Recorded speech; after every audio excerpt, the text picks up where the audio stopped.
Bonjour le Gabon, bonjour l'Afrique, bonjour le monde. Je suis Jules Diatta, jeune Gabonais, africain, noir bien entendu. Je voudrais vous parler aujourd'hui des élections présidentielles 2025 au niveau de notre pays.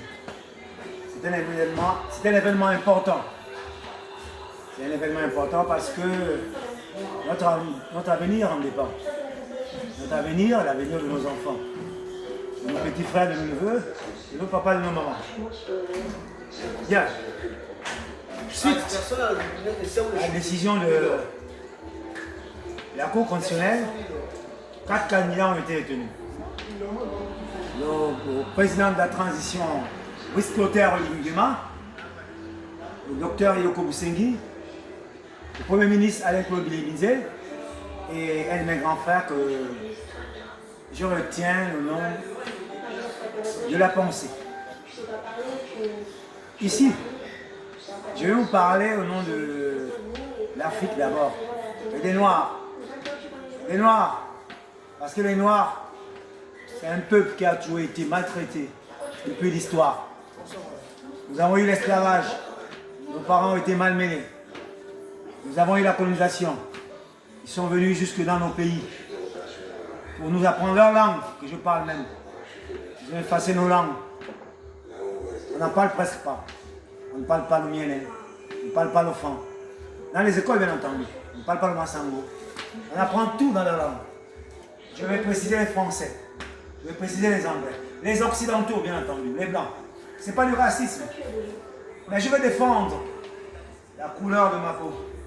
Celle de mes ancêtres. Nous avons été trop malmenés. Même les Juifs, qu'on a accusé que Hitler a maltraité, ils n'ont pas souffert plus que nous les Noirs. Ils n'ont pas souffert plus que nous les Noirs. On va parler du Gabon. Alors, monsieur Oligui-Nguema, cher grand frère, je commence par vous.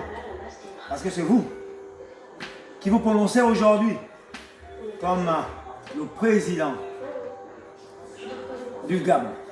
Moi, je ne parle pas des républiques. Pourquoi? Parce que pour moi, la République, c'est un État qui est gouverné par des individus qui n'appartiennent pas à un même gène, qui n'appartiennent pas à une même famille.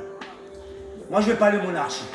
Monsieur Oligui-Nguema, le monarque, le roi, le petit-fils de Bongo, le cousin d'Ali Ben Bongo.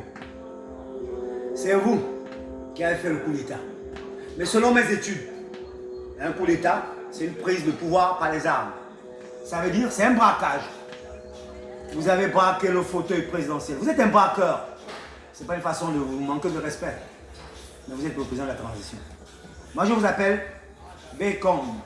Ça veut dire Brice, B, Clotaire, C, Oligui, O, Nguema, N. Donc, Bécom. B, je précise, Brice, C, Clotaire, O, Oligui, N, Nguema. Donc, monsieur Bécom,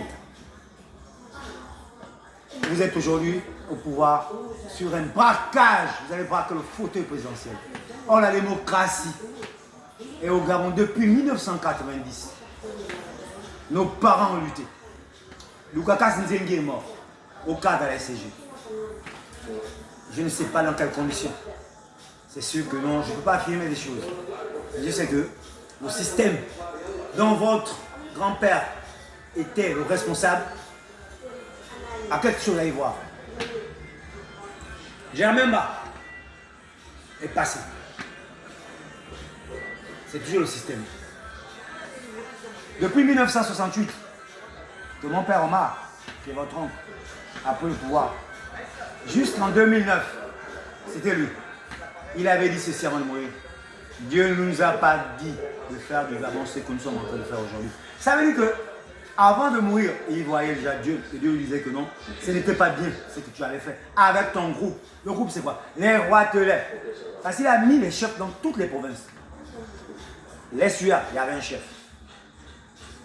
Le Wellington, il y avait un chef. La Nyanga, il y avait un chef. L'Angouille, il y avait un chef.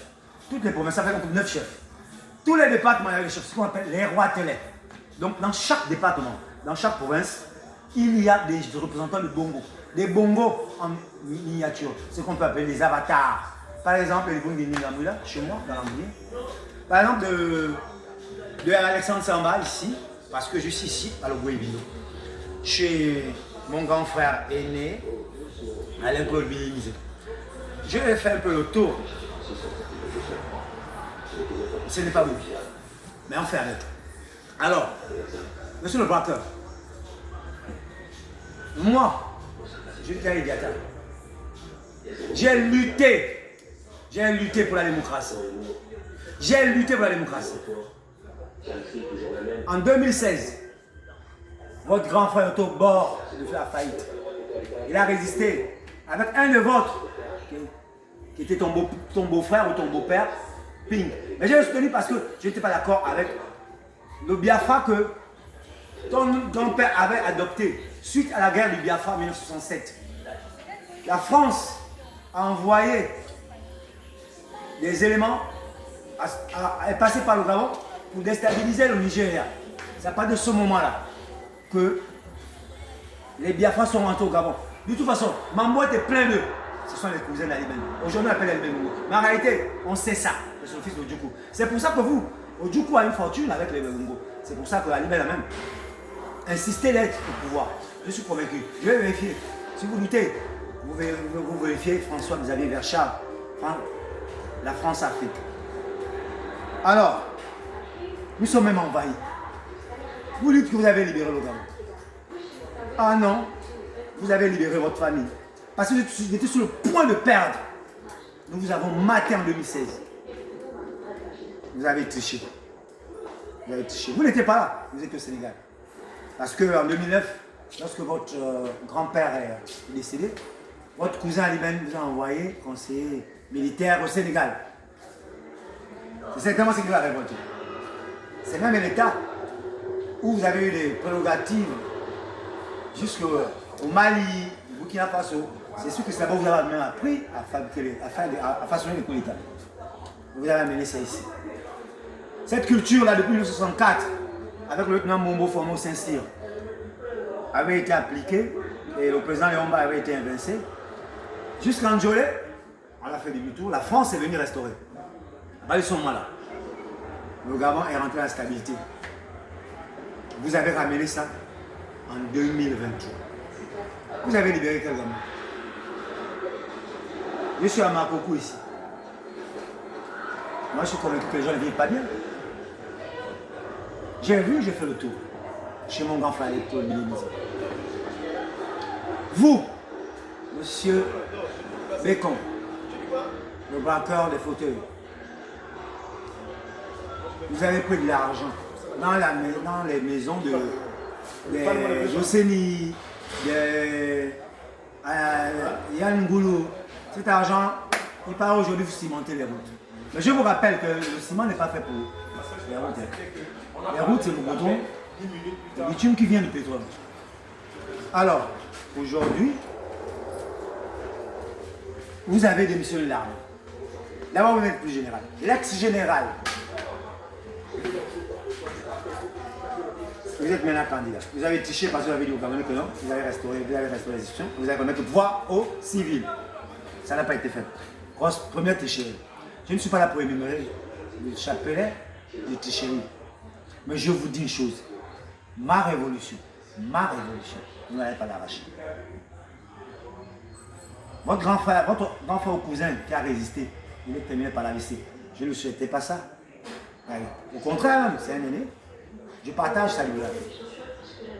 Mais c'était parce qu'il avait voulu résister à ma révolution, notre révolution. Parce que nous, le peuple gabonais, le peuple africain, le peuple noir, nous avons laissé de nous libérer.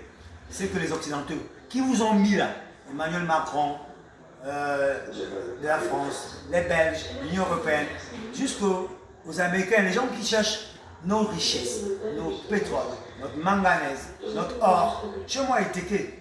Ah non, vous dépaissez, vous êtes en train de dépaisser la terre de mes ancêtres, de prendre l'or, vous amener au Maroc. Sylvia Bongo que vous envoyez aujourd'hui, faites semblant d'envoyer en prison. En tout temps, nous sommes convaincus si on vérifie que non, il y a un bon traitement qui se passe. Ce n'est pas ça le sujet. Je vais vous dire une chose. Je vous conseille de ne pas tricher aux élections. Gagnez librement. Les Gabonais, de par votre geste, croyez que non, vous avez fait du bien. Mais moi, je me répète encore, j'ai dit la dernière fois dans la première vidéo, que c'est faux. Je vais vous donner un surnom. Lafayette. Vous connaissez Lafayette?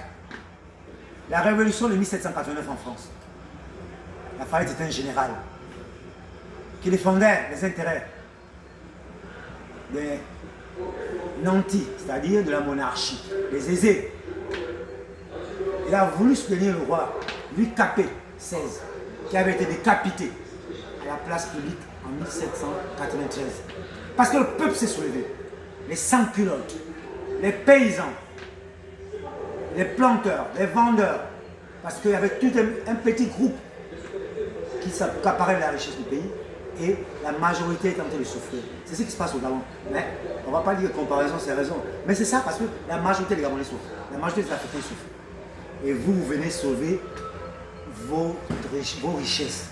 Vous avez les maisons aux États-Unis, vous avez les maisons en Allemagne, vous avez une vie extrêmement opulente. Nous allons le libérer. Vous le faites que le rétaliste qui va arriver. Vous le faites que le rétaliste qui va arriver.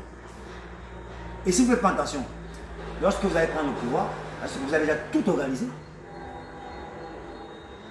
peut-être que vous ne finirez pas le mandat. Parce que le peuple découvrira qui vous êtes. Et nous nous soulèverons.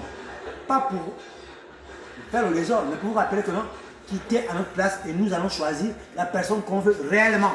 Parce que nous voulons la vraie liberté. Ça c'est pour votre cas. Je continuerai la prochaine fois pour votre cas. Je vais passer chez mon grand frère pour le Premier ministre. Je suis chez moi, Makoko, grand frère. Oh, Makoko n'est pas bien. C'est la première fois que je mets les pieds ici. Makoko n'est pas bien. Vous avez eu le Premier ministre. Il lui est son âme. Mon grand frère est sur un modèle. Vous avez fait 7 mois, oui, c'était petit. C'est faux. C'est assez. Vous sortez de famille pauvre. Voilà votre histoire. Vous n'avez pas terminé l'université. Voilà votre histoire. Vous êtes parti. Il avait les chaussures des grands types. On vous a élevé, ministre, dans tous les sens. Vous n'avez rien fait chez vous, Makoko. Je suis là, dans un hôtel de Makoko. Il n'y a rien ici. Il n'y a rien ici. Tout l'argent que vous avez mis ça où? L'argent qui ne vous appartient pas, c'est l'argent du peuple gabonais. Le minimum que vous pouvez faire, c'est au moins venir arranger là où vous sortez, dans la misère. Mais vous prenez l'argent, vous venez malmener encore vos parents.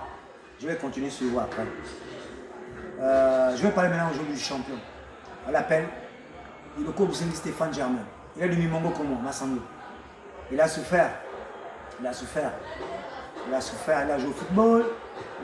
Il a fait les études. Il est passé par l'UOB. Il est allé au Maroc. Il a fait l'effort pour rentrer aussi comme vous dans le système. Avant vous-même. PDGiste. Il a donné les faux postes. Inspecteur de la santé. Il a quel budget que j'ai là-bas? Il n'y a pas d'argent. Porte-parole du parti démocratique. Il n'y a quel argent? Que pouvait-il faire? Mais vous ne saviez pas que non. C'était un révolutionnaire. Un révolutionnaire. Donc, nous sommes fiers. Donc, il est notre modèle. C'est lui qui a le charisme requis parmi vous 4 pour diriger le pays. Parce que ni Bécon, ni toi mon grand frère, ni mon grand frère l'a pensé, personne ne peut le tenir même dans de la télévision. En tout cas, la prochaine vidéo, je vous la ferai paraître. Merci pour aujourd'hui. On continuera la prochaine fois.